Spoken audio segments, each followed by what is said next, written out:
सर्वांना माझा नमस्कार. जय महाराष्ट्र. महायुतीचं सरकार होतं आणि महायुतीच्या सरकारमध्ये महापौर आणि उपमहापौर यांची आज बसवण्याचा प्रोग्राम ठाणे महानगरपालिकेवर झालेला आहे आणि पुन्हा एकदा ठाणे महानगरपालिकेवर भगवा फडकलेला आहे.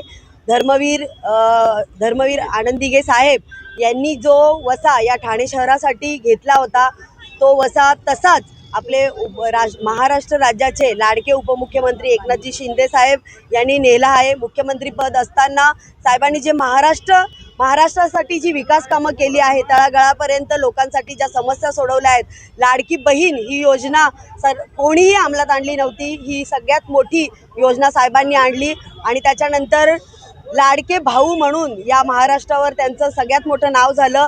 आणि आत्ता ठाणे शहरावरती 2026च्या ज्या निवडणुका झाल्या त्या निवडणुकांमध्ये महायुतीचं सरकार आलं आणि त्याच्यामध्ये आज महापौर आणि उपमहापौर बसलेले आहेत. ठाणे शहरासाठी सगळ्यात चांगलं काम करण्याचा जो वसा आपल्याला SC शेड्यूल कास्टमधून खरं तर मला मिळालेला आहे आणि चांगली विकास कामं करण्याचा मी नक्कीच प्रयत्न करेन.